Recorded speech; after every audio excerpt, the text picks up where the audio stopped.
load all these hoes for the street. I put it in her nose, it's gon' make her pussy leak. Pussy niggas told ain't gon' wake up at they sleep. You can't hear that switch, but you can hear.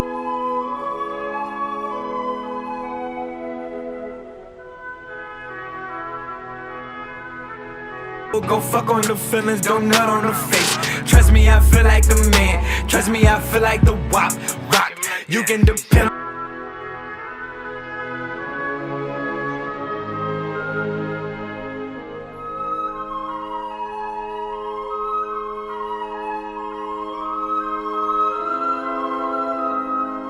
You know, in this sort of post-Avengers Endgame world, I feel as if the best that Marvel is able to muster up is going, you'll maybe like one of our releases, and then the next film in 3 months, 6 months, feasibly even now 18 months' time.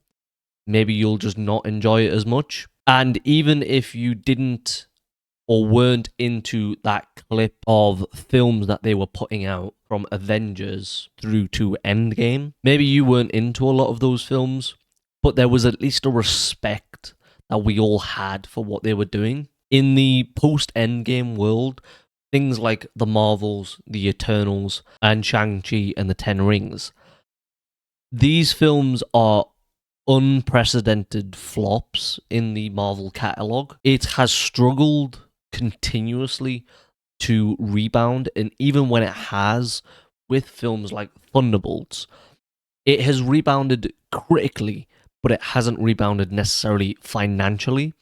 And now maybe people as fans will say, you don't need to care about the box office to care about a film. Okay, completely fine, I get that. That only works for movies that are solo, or maybe have 2 or 3 of them. When you are responsible and a cog in the larger machine that this franchise is, and that this product is, it doesn't work to say, this film that we are telling you is critical to the chronology and the timeline of this world. Just don't go and see it. Or it doesn't matter that it wasn't as big of a success as all the others and that no one saw it. That is financially important for Doomsday, which is the upcoming Avengers film that is set to see Robert Downey Jr. return as Doctor Doom, and will most likely put the Fantastic Four as the future of this franchise. But with that being said, we have already seen that the Fantastic Four are entering the world of the Thunderbolts, and that is the main universe in this world. So it doesn't necessarily work to go, yeah, well, the Thunderbolts good, but no one saw it. You can't market Doomsday with the Thunderbolts the way you wanted to, because not enough people went and seen it, unless the Disney Plus numbers turn out to be very good, which it could very well be. That will be something that Disney has to decide. But on the outside, what we can see as fans is that currently they are stumbling towards Doomsday and Doctor Doom, and not essentially running a marathon, which this should be. This is one of your most important characters ever. This is the character, arguably, that you needed to get back from the clutches of other companies to really spur you on. He is arguably one of the most iconic villains ever, without ever really having a movie. Instead, you have had to bring him back and have had to garner excitement through the return of your superstar. And I haven't really got a chance to talk about this yet, but it is worth saying that for the future of Marvel, if you are really invested in this, you should actually hope, in my opinion, that this doesn't work out. That the Robert Downey Jr. Doctor Doom saga isn't successful in some way, in my opinion. Because what you are seeing in that is going, this doesn't work without Robert Downey Jr. And therefore, he is there for however fucking long he wants to be. And they will pay him whatever is necessary. And therefore, the films become reliant on him. He is the future of this franchise if this works. Because I don't see how you can just suddenly take him out after that. And because movies and Marvel and everything else in Hollywood works in threes, why wouldn't they have him back as a third character?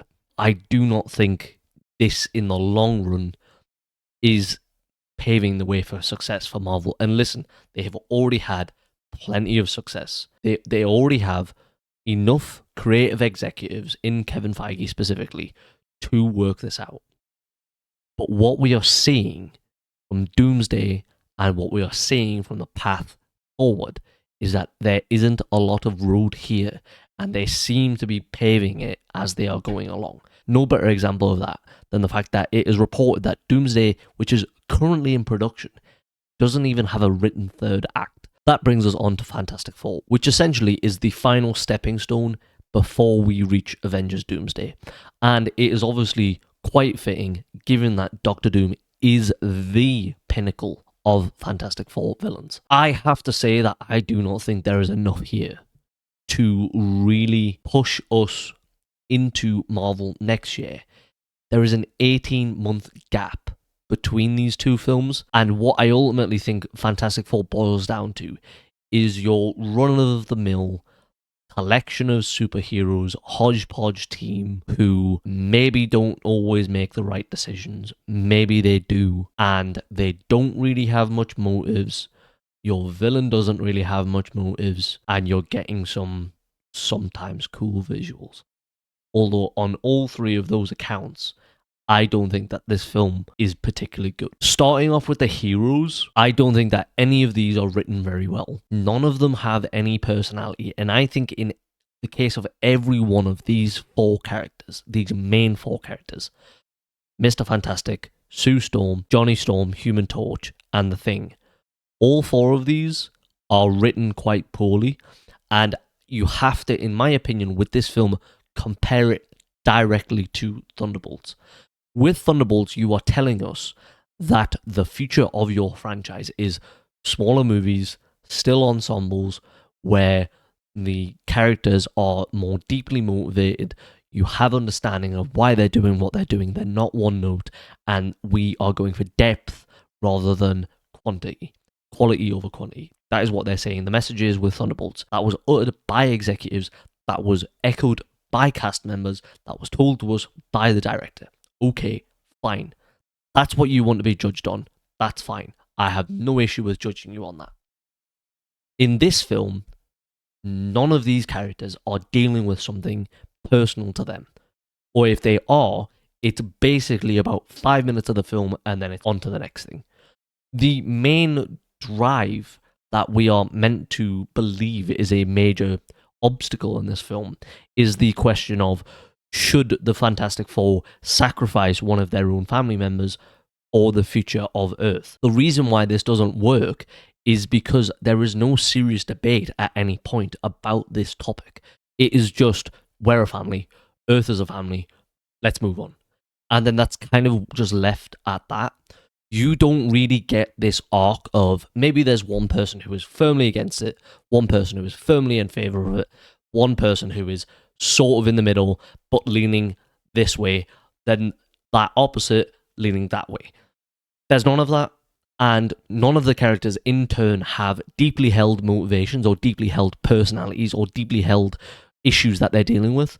So the classic example that I think is perfect for explaining this is that before the film came out, Joseph Quinn said in an interview they were removing one of the personality traits of Human Torch that was in the comics, or I am led to believe it was in the comics, which is that he is a womanizer, he goes after women, he likes women. Now, what Joseph Quinn had said is that him and Kevin Feige had essentially came together and said, this doesn't really fit in the modern world. It doesn't fit in 2025. Okay, fine. That's fine. What's the character arc?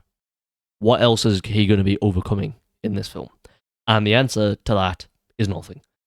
He has no arc. He starts here, then he's there, and then always back here. There's none of that. He has no direction. And again, so that I am being fair, Marvel are telling me to judge them on this scale. They are saying they are going for deeper films. They are going for deeper characters. Where are the deeper characters? Where is the characterization of Johnny Storm as a womanizer in the 1960s, which works?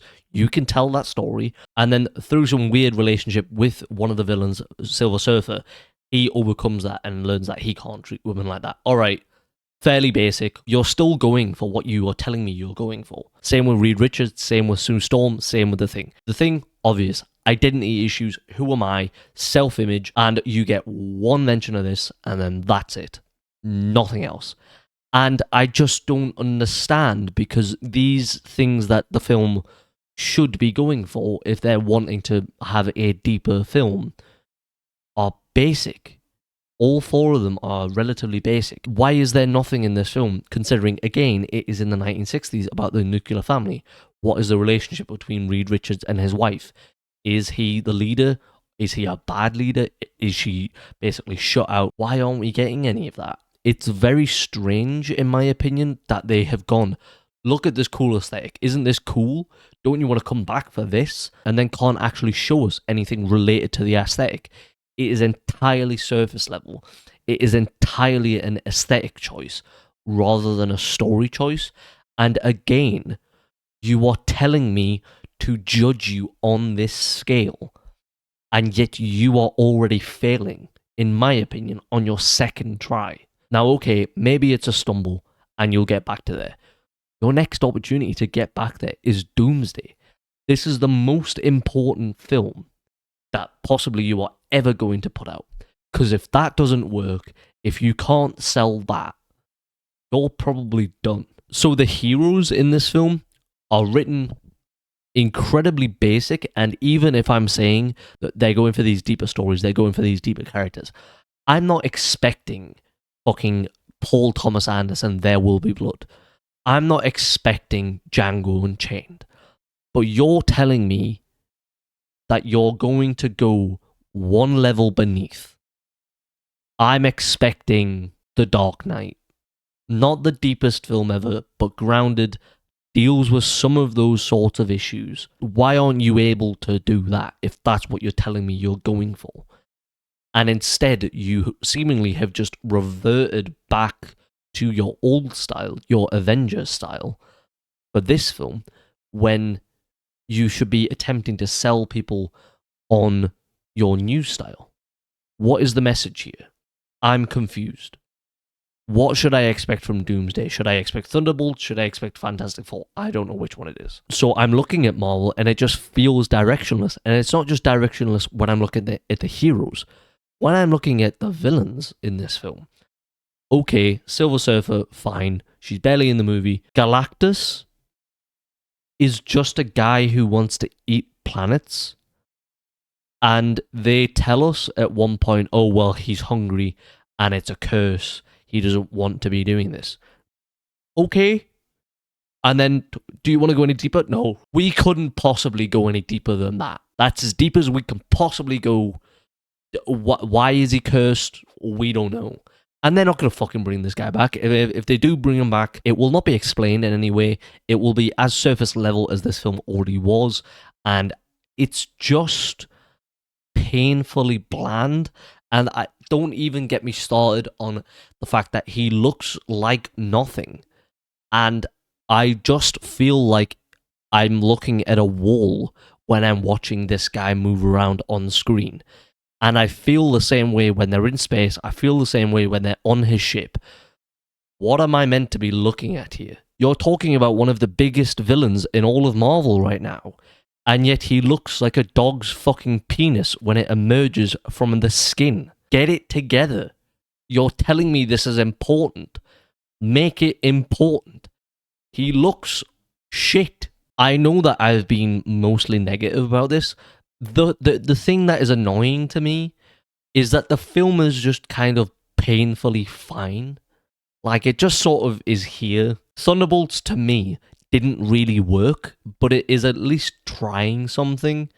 And so it's like, if this is your Avengers movie, if this is your Fantastic Four movie, it's kind of just in the middle because it's just doing what it needs to do to move to the next film. Thunderbolts tries and it falters, so it kind of goes like that. And then this is like the Batman or Superman, where it's trying shit, Some of it doesn't work, a lot of it does. All right, cool. This just doesn't try anything. And it just runs that sort of way. We need to keep it safe. We need to introduce the Fantastic Four very safely in the most boring way possible. And how else could you do that than getting what is arguably one of the most boring actors in all of Hollywood right now to portray one of arguably Marvel's most iconic characters in Reed Richards? I can't describe how sick of seeing Pedro Pascal I am, and Materialists and Eddington aren't even out yet in the UK. I can't wait to see those films. They sound so great, and I can't wait to see more of him. He's painfully miscast in this film and isn't able to deliver the charm or the wit that I would associate with a leader of a Marvel team. He doesn't have the arrogance of an inventor. He weirdly doesn't seem to have on-screen chemistry with Vanessa Kirby, despite the fact that they seem to be shagging in between interviews in dressing rooms somewhere. And he's not bad. I just don't care about him. The only character in this film who I did care about even slightly was Human Torch. Part of that is just because I think it's fucking cool that he can fly and is on fire, which, you know, he gets to do maybe twice and then that's it. And the other reason why I care for him is because Joseph Quinn is at least trying to be Joseph Quinn that we've seen in Stranger Things, except for the fact that Marvel so clearly has muted his personality. It's unbelievable. But Pedro Pascal, run-of-the-mill, average Pedro Pascal performance at this point. He doesn't have the emotional resonance that he has in The Last of Us. He doesn't have the emotional resonance that he has in Game of Thrones or anything like that. It's just Pedro Pascal. Pedro Pascal is Pedro Pascal. That's what this performance is. And lucky fucking me, I get to cover him for presumably another 5 or 6 years in this role. Love that. You know, if I was going to find anything in this film that I think is fine, it is cool to see historical futurism. I will always enjoy that. The suits, the way they look, that 1960s vibe is cool. The technology is cool. Seeing it essentially play as this sort of surface level satire of American exceptionalism and capitalism in the 1960s. All right, that's kind of cool. But again, everything I'm talking about is surface level and it's just aesthetic. And Marvel is telling me not to care about that, or is telling me that they are going deeper and that there are other things I should care about pertaining to the characters and the story. And yet none of that is here. It's fine, but it's dull. It's kind of the wavelength that I'm on. Do I think that Doomsday will be good? No, because they haven't finished writing it, and yet they're making the film, which we have just heard James Gunn criticize in the Superman press. Am I excited for Doomsday? I'm excited to see Doctor Doom. Or sorry, I'm excited to see Doctor Doom in the mask. 2 minutes that's going to appear. You know, you bring back one of the most iconic characters in his iconic mask, and then tell us, oh, but he's not going to be wearing the mask. Because you actually need Robert Downey Jr.'s face on screen in order to sell that movie. I don't think there's actually that much here to be excited about, in my opinion. It's all aesthetic level, and once you're removing that aesthetic level and getting back to the Thunderbolts, you're losing all of that. And then you're relying on these 4 characters, plus Doctor Doom, to sell that film. And I don't think any of these characters are interesting enough, unfortunately. But consensus seems to be against me, so fair enough. It's working for everyone else. Good for them.